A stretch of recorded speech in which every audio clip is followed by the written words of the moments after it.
to Evil Shenanigans World Headquarters and Training Center. This morning I'm going to do a short video on doing these Flint nap style handles. So I like the texture. It's on there, the extra griptioniness. There's at least a 40% increase in gription. I think these two will probably take out to high caliber gun range today. Put them in the case out there. I've got a knife that's been sitting out there for a little bit. It was kind of a weird one. The tiger claw knife I'd made a while back. It's just not moving, so I'm gonna take these two guys out there. I kind of want to see, you know, I have in my head what these should be priced at, so I want to kind of see if they'll move at that price here or not, but I don't know, we'll see. So, all right, I'm gonna set the camera up on the grinder, and we'll kind of do a brief rundown on how to grind that style handle. I had a couple of people talking, you know, asking about it, so I'll show you how I do it at least. May not be the right way to do it, but I'll show you how I do it. All right, let me get set up. Okay, so what I've got here is just a drop. This is just a piece of curly maple that I'd cut. You know, it was left over from making a different handle or something. So pretend there's a knife on there. So you want to do this after your handles have been glued up, and you've pretty well got it. You've got it profiled to your blade, to your tang, and then shape it more or less how you're going to shape it. Like if you put a taper, you know, taper it down however much you want. You might leave just a little bit of extra meat, like on the thickness. Let's see, where's my pencil? There it is. So like if our blade, you know, is in the center of this, you know, and you split it down to about here, about halfway, you might leave it just a little bit thicker to do the flint napping style, just so you don't get it too thin. And then I'll go ahead and cut in my angles on my tang, or on my handle scales rather, you know, just to start shaping it. If you usually, you know, if you like round off your handles, go ahead and get it more or less the shape you want it to be. I kind of have been leaving these a little flatter and more like the faceted style. There is a taper in the handle. You can see it's thicker back here. Tapers down up next to the blade. That looks better, it feels better. So go ahead and get that all set up, and then get your flats cleaned up to whatever grit you're gonna leave it at, more or less.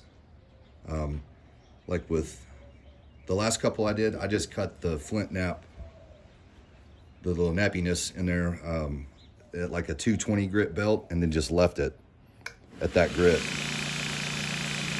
So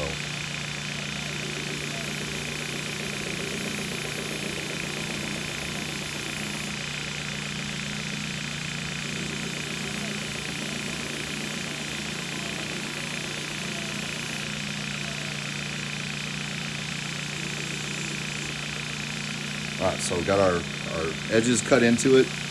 So now we'll start the flint nap.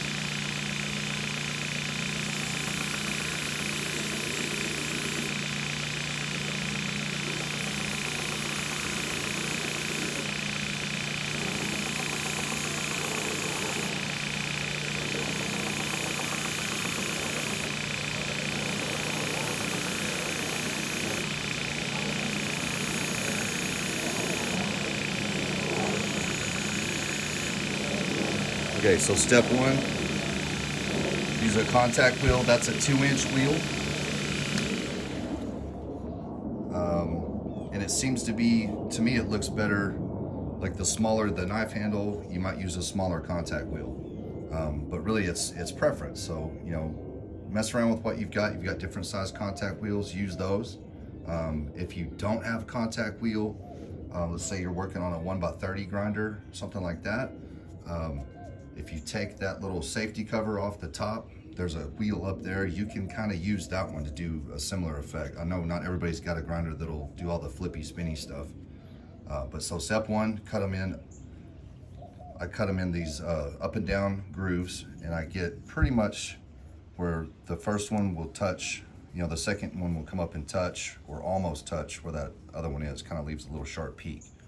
Then our next step is we're gonna attack these sharp peaks at kind of varying angles. Like I'll do one coming in this way, and then do one coming in this way, whatever. And you know, you don't want to leave any sharp edges up here. So we're going to take all those off kind of at random angles.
Okay, so the up and down cuts pretty much go all the way across your handle scale, at least from, like, you know, you've got the bevels in on the sides to take those corners off. Those up and down cuts at least touch both sides.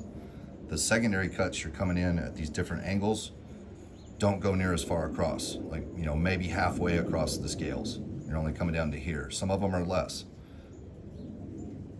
So more or less, you're just kind of taking those sharp peaks off. I do a series of them across like the pommel area of the scales. Like imagine the blades out here at this part.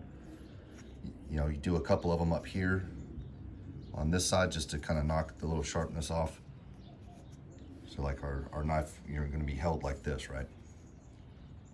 And then the last step, I'll usually do on like a slack belt. If you have ability to do this. If not, you just do it on your flat platen. Just be real careful and real gentle. But however you usually do that should be sufficient. I like to do the slack belt just because I think it makes it look a little cleaner.